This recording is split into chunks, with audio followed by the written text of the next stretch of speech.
Thanks. Hi, everyone. Lovely to see you today. Hi, Potato the dog, especially welcome to the presentation. I'm personally very excited. So we're here actually, I don't know, for the first time this week, able to say we're from Kids Industries, the family fandom agency, just to clarify a little bit that part of the services and the focus that we will be putting on nurturing fandom across all generations.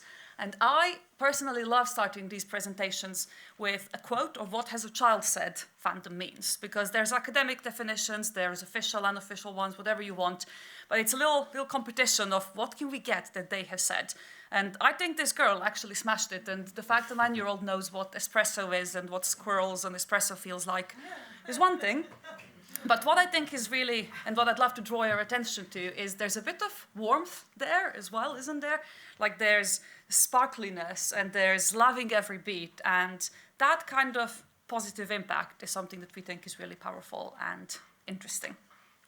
Fandom is something Kids Industries as an agency and us as a team have been studying over time. So in 2017, there was the original fandom work taking place, and actually each year over the last 3, we've done quite a chunky study and in different parts of the world to try and, well, not try, to deepen that understanding and provide fresh data. And today we'll be sharing for the first time the latest iteration of that. In previous years, we spoke of why fandom matters. And I think the side on the left is what is quite easy to focus on. That is our job, and it's great for brands, and there is quant data behind. Yes, it will get you depth, and they will spend more, and they will be advocates. The side on the right, I think, is also really important, because if it wasn't rewarding for the fans, people wouldn't do it. And it gives that opportunity for socialization, for belonging, for self-expression, and that really matters. So fandom has been around in the industry for a while, hasn't it? But actually, it's increased a lot, and you may have seen it just in our conversations as well, around rooms like these, but also in press. That's a Google Trends graph, love a Google Trends graph, just showing how much in general vocabulary and in searches we've been speaking about fandom. But what is interesting is that people are saying they're fans more. So I remember distinctly looking at that data from 2023, across, this was UK, but it was across 10 countries, and thinking, is 61% of kids saying they're fans? Is that a lot or is that a little? And I thought, it's not that much. I was thinking it would be more, but actually each year we've seen it increase, and this year it feels quite significant. Because the maximum is 100%, so we're almost at peak fandom. One of the things we wondered is that true across all age groups? And it is. We get a bit more cynicism with 16 to 28, but actually not that much. And fandom is widely spread and a really powerful force. It can mean different things to different people. So what this question was, what does fandom mean to you? Some would describe it as just subscribers, like the numbers. Interestingly, that person themselves is not a fan, so that might be why they're quantifying it like that. Some say it's like a person. What does fandom mean to you? It means Taylor Swift, obviously. It means kind of the world I feel a part of, it's depth immersion, or it means having fun and sharing moments. So it does mean different things to different people. And one of the bigger changes we've seen this year, actually this is just a year, so the level of change is fascinating, is what kids are fans of has changed quite a lot. The next slide deals with the detail, but I wanted to keep this one just so you can see the scale. So the gray is last year, the pink is this year. The feature, the kind of big brand universe has gone way up, and then the film has gone down, the animation has gone down, and content creators has gone down as well. And I think these kind of work together. So we've been in some conversations over the past days with commissioners and with people saying, no, we're not just doing the same thing. There is so much room for innovation. But it would be hard to argue that the reason for the decline of film and cartoon isn't because some of those things that used to be film and cartoon are now big brand universe, and we are having more franchises and more kind of lower risk plays. So we're not seeing that kids are watching or even loving less full-length film or less cartoon. It's more that we are creating an environment in which those are big brand universe. That's not bad, but we also do hope we get a bit of a boost on those individual ones. The content creators is fun because we're not saying that has declined, But when we speak to kids about, okay, which content creators do you follow? They kind of describe them, oh, it's this guy, it's ginger, wearing glasses. I'm like, is it Josh? Yeah. And they are not, unless the content creator behaves like a media company, like Mr. Beast does, and is able to kind of have that identity. They're watching so much content, but they can't necessarily place it, who it is. It's like a person, it's a vibe. So even though they're watching a lot of it, the actual ability to pinpoint isn't that strong. Now, these ebbs and flows are why we keep doing the study, and you've seen kind of various iterations of the KI fandom model, but today we're sharing the research that actually just closed a few weeks ago. And for the first time, we've also included 16 to 29-year-olds because of that kidults movement and because of just how much intergenerational fandom we are seeing these days. So the model will do a little dance now, which our designers did. I'm very proud of that.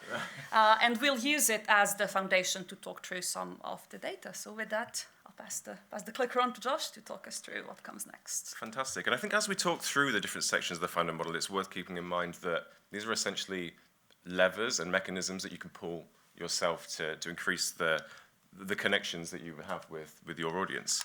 And the first section of our fandom model is self-definition. It's about how fandoms can be used to shape your identity and who you are, and in the process of doing that, how your connections with your fandoms increase. And perhaps more than ever, fandom isn't just a mirror that you look into to say, yeah, this is who I want to be, or this is who I am.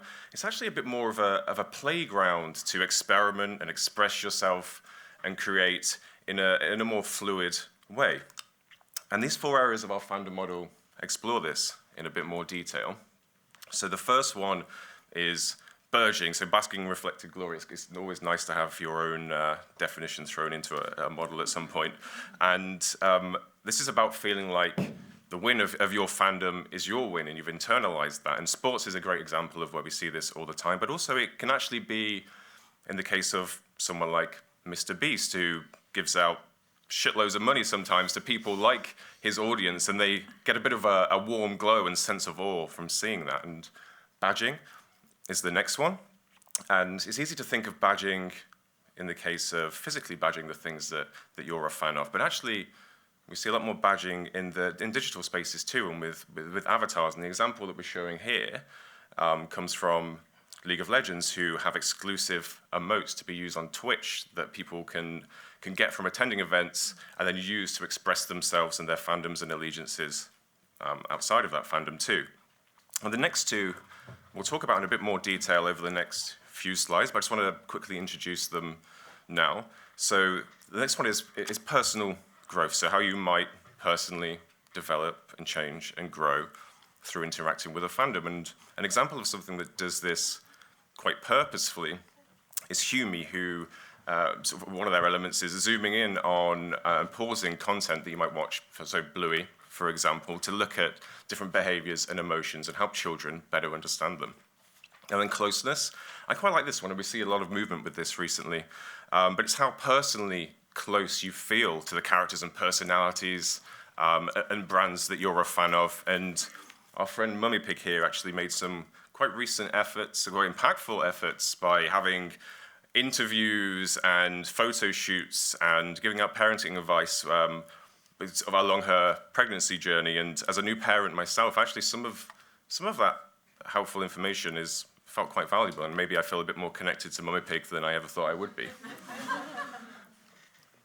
So zooming in on personal growth now. So fandoms absolutely support personal growth. And in previous years, this area of our fandom model was called skill development, but actually, from what we were seeing, that was perhaps a bit more of a kind of harsh or cold term, when actually the growth that we see is often quite social and creative and about confidence as well. And we can see that here from a parent in the US who has a homeschooled child. And we see some of that when we look at some of the impact areas of fandom. So increased self-expression and creativity, making new friends, greater confidence and self-esteem. And these are all great things that parents and children value and appreciate in the content they consume. And I think absolutely, as we've talked about a bit earlier, it's the responsibility of the industry to keep providing these moments so people can grow in this way. And where we perhaps see less growth is learning about different viewpoints and cultures and hard skills. So hard skills obviously hardest to integrate into entertainment in particular, but particularly for the learning different viewpoints and cultures, absolutely there's an opportunity there to help children learn a bit more. So we're going back to closeness, and we can think of our Mummy Pig example.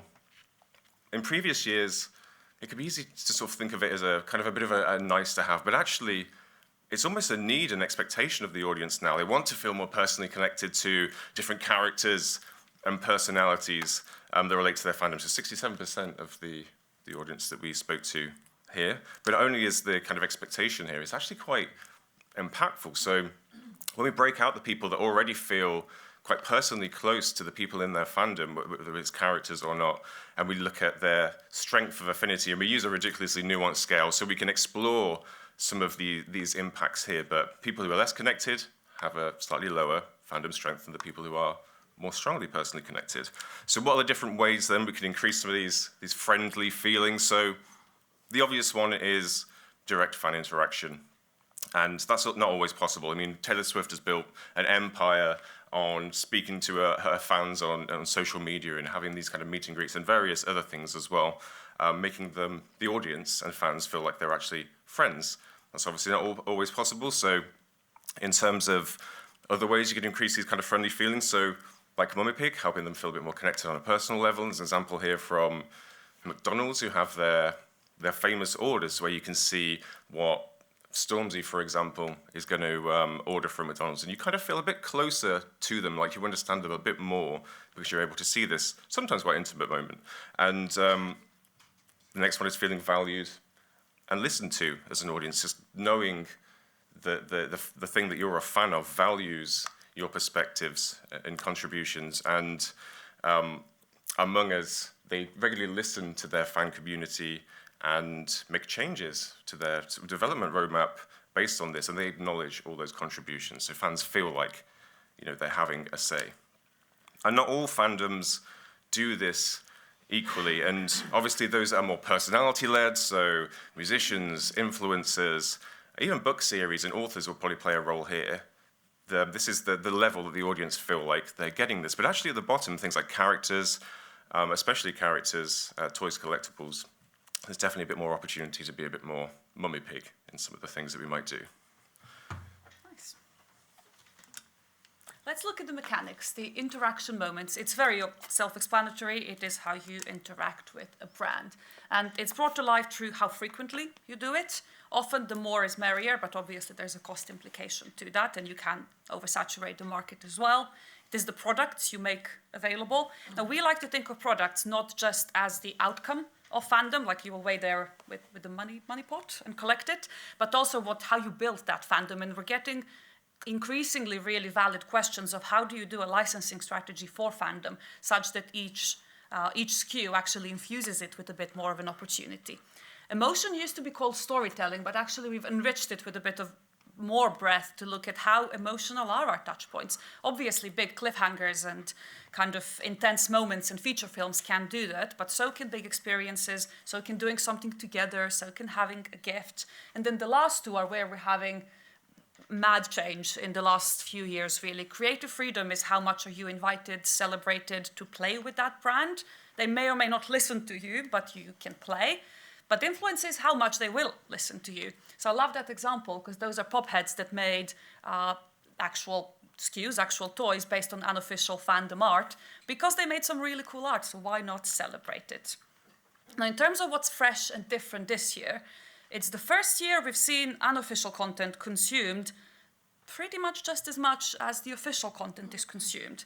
Now, that isn't necessarily ominous content that someone's uploading unofficial recordings of your show or something like that. It could be a walkthrough, it could be a review, it could be all kinds of things, but the balance of what people are watching, consuming, seeing isn't anymore exclusively on the official stuff. So that middle column is people saying, oh, we do 50-50. Then on the right, we have, oh, we just do official stuff. On the left, and you can see in some audience groups kind of leaning more 8+, we're seeing a lot more of that unofficial stuff. So who is the voice of your brand? And in terms of what they do, if they're doing unofficial stuff, we should have done that as, what do you think? But the number one is they watch YouTube videos because that's easy, that's accessible, and is just where this kind of engagement happens. What people do less are either slightly more niche touch points, they're growing, but they're still not as major as YouTube. So it's podcasts or things that are hard to create, like an in-person event that I have made unofficially for a brand is not as easy. But perhaps some of the interesting stats here are also the ones highlighted now. So a quarter of the people in the survey have said that they are wearing unofficial merch.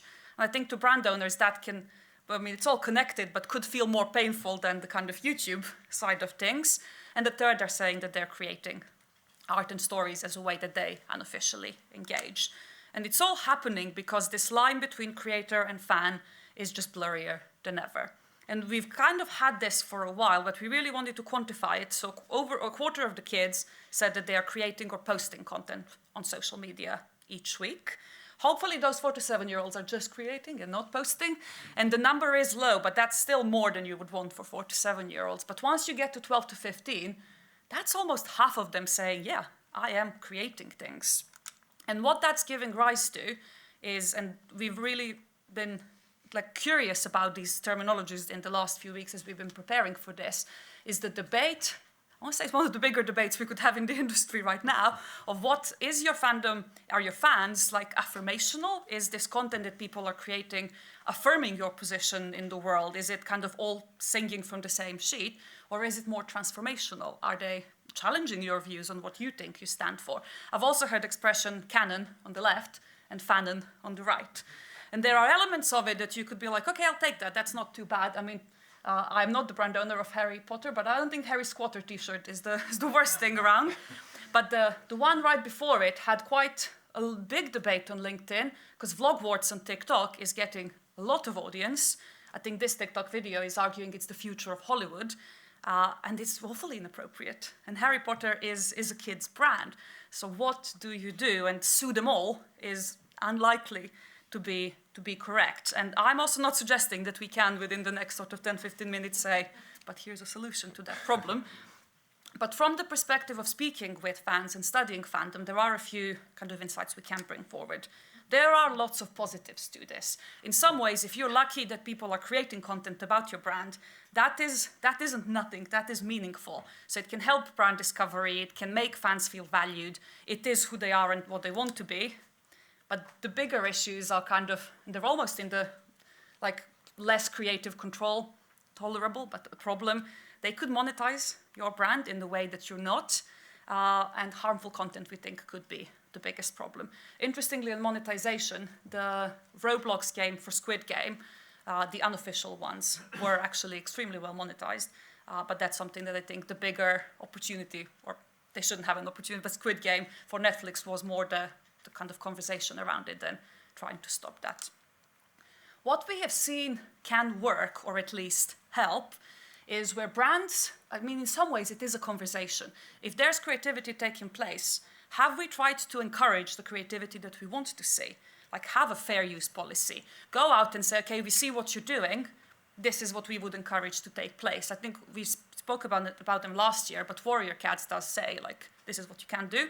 Don't do these other things. It may not stop everything, but at least it means you are in these conversations with the fans, celebrating the creativity that you want to see, being open to those conversations, seeking it out. We actually can't necessarily avoid all of it. So 63% of fans are actively looking to be involved with some creative decisions and for fandoms to celebrate and promote the creativity of the fans that they are. Perfect, thank you. And so the last area of our fandom model is social amplification. It's about how you share fandom moments with others, whoever that is, and then also the benefits of doing so. So fandom is inherently social, and if you think of the official definition of what fandom is, it's built into it. It's about collectives, enjoying, having shared emotions and enjoying experiences together. Another one about sparkly espresso? That does come into it as well, absolutely.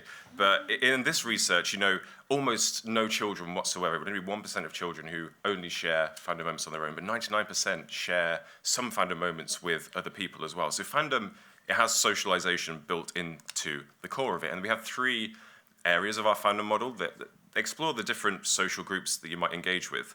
So family, of course, it's the first social group that you come into contact with and share those kind of moments with. And we see that family shared moments are particularly important for that kind of 4 to 7 audience. And as you go and your grow and your social circle widens and you're at school and you're looking to friends then to sort of define what you should like and also cooperate and compete against each other as well. And then communities, again, as you get kind of access to the wider world, and you look to a community for validation and to sharing ideas, then community becomes more important. Some very quick examples. So some brands that have celebrated this. So Fisher-Price has a Let's Be Kids campaign, which celebrates the imaginations of children and the power of shared play. And with, I can't remember the brand. Simulator, right? Pet Simulator, fantastic. They have a mailbox feature, so you can share GIFs with other people and have some shared fandom moments there together in the community. Roblox had their first community animation pact, so people in the community put quite a lot of effort into creating these animations to see them come to life across Roblox experiences. And parents actually this year are having a bit more of a moment potentially than they usually do, so they're quite important anyway for discovery, particularly for that younger audience, but it's not insignificant with the 12 to 15 age where they're discovering fandoms through their parents. And also, I think this one's quite interesting. When we dig into the actual experiences that they share together, they often meet in the middle and do intergenerational experiences. So 71% say that when most of the fandom moments they share are intergenerational. And when we think of the things that I grew up with, that I was a fan of, so Pokemon and Mario Kart, they're still going strong today. And when my child comes to me and hopefully likes Pokemon, that's something that will essentially be, for both of us, it'll be an intergenerational experience. But also children do have an important role to play. And within fandoms, when it comes to the experiences themselves, parents do sometimes give a lot of power to children as well. And most of them are a kind of a shared decision, but children sometimes do, or at least youth audiences, it goes up to 15, drive a lot of the choice around that. And I think this is a nice note to end on here now. So across the board, fandoms absolutely are social, but we see some differences across fandom categories. So those that are more likely to have solo fandom moments, characters, cartoons, toys, books, it makes sense. These are things that you can enjoy in your bedroom on your own. Those more likely to be shared, sports, lifestyle, games, of course, they have the socialization built in. So that's quite obvious. But we do tend to see is that those that burn with slightly more intensity and duration are those fandoms that have those shared moments built in. So a bit of a conclusion there really is, how can we make sure, which has kind of been a theme across some of the talks as well, shared moments are incredibly important and powerful. So how can we try and infuse those elements of, those moments of bonding and cooperation and competition into experiences and content that we provide for children?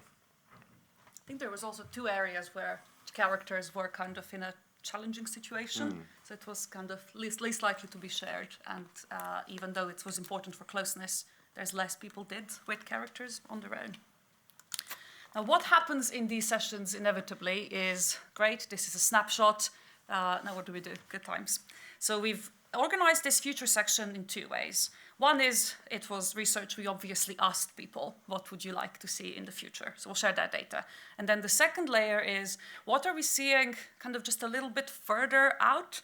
There comes a point where if we can give you 10 really successful, really strong case studies, that particular route is probably really well trodden and may not be as interesting. So almost a set of, I think that is kind of the trend, they involve a degree of instinct and a degree of boldness. So we have the safe play, but it's still, so many people aren't doing it, so it's still valid.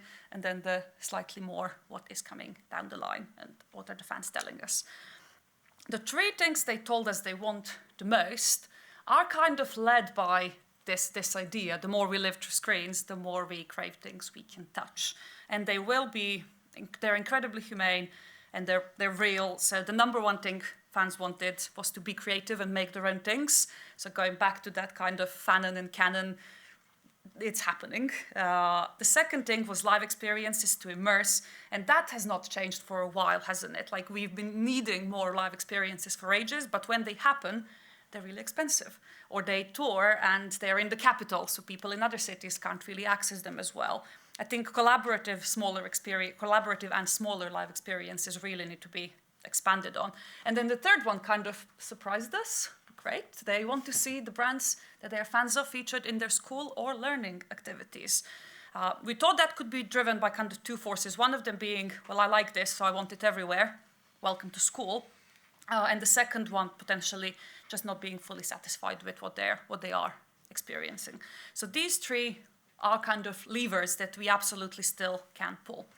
On the kind of the other side of what we see coming a bit further in the horizons, we're seeing more like fandom in the future, favoring expansive, the kind of explorable ecosystem where you can kind of really live in and immerse the more we play with the brands we're fans of and live in those worlds.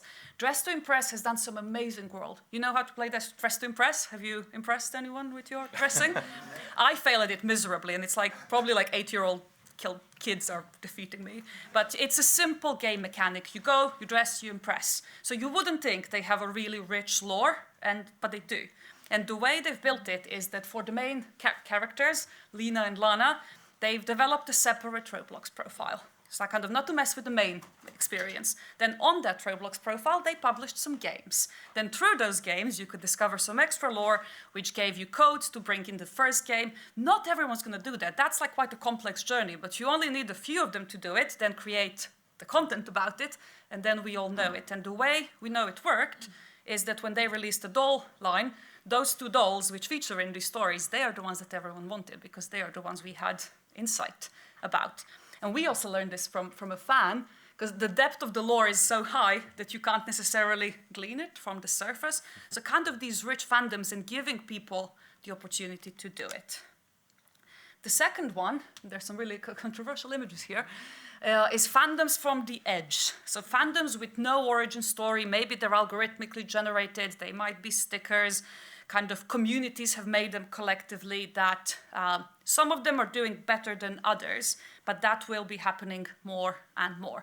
So as examples here, Pepe has been through a lot. I think it's fine. But it is a fandom that has been growing largely through memes, but the licensing program is huge now. We have the bands, kind of AI bands. Velvet Sundown, I don't think that's going to work out, but Hatsune Miku is working, and that is an AI artist.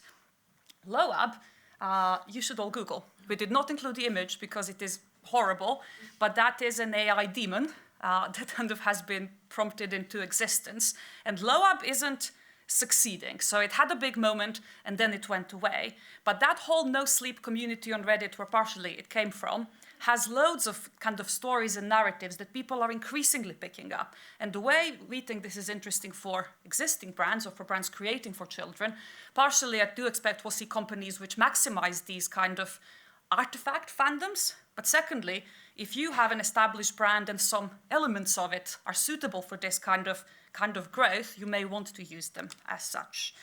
And then the final one is fragmentation and nichification of fandoms. If you have a big brand, there was always a degree of, well, I just like the cute bits, cute Pokemons, or I just like the battle, or in Star Wars, I just like Chewbacca exclusively. And that was always there, but we didn't have necessarily, as people working on brands, the bandwidth to serve all of those niches or to create for them. We're seeing more and more opportunities to say, no, I love the music from this. Let me create some music playlist and go deeper into that and put backdrops and kind of beautiful settings on YouTube, and then that will be the mood. So diverse entry points, different areas of fandom, so that some fans of Pokemon could all gather around Pokemon, but actually have very little in common in terms of what they're attracted to. There's many layers to it, and I think we just wanted to share some key data, but we'll have a QR code in this session. That one should be the download of the model, and as always, we're here for any questions.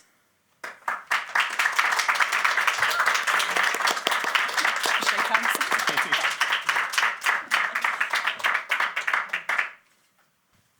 Hello, I'm Rosie, Potato's mum. Just wondered how you think the two presentations might work together. So I believe it was Sev was saying about, parents being the gatekeepers, and How do you think that works with regards to fandoms amongst 2 to 6 year olds, sort of the young children? No, I think that absolutely, and I think that we see the most successful preschool brands, they win over the parents more in terms of fandom more so than the actual children themselves. And I think Bluey, the example that Seb gave, is a great example, and also the Mummy Pig example that we gave as well, where historically I think parents have had a bit of a up and down relationship with Peppa Pig potentially. So connecting them with on a deeper level with more relatability absolutely can have quite a big impact. Yeah. I think definitely. So I was thinking as we were presenting the parent slides, I was like, exactly. And we are seeing more, like one of the things we're seeing now is like we are a family of fans rather than we each have our individual ones. Where we had, I think we kind of have perfect alignment on data, parents kind of filtering down. We've also had kids filtering up, but we also had many more older kids in the study where the child will introduce things to their parents and say, hey, let's watch this or let's play with it.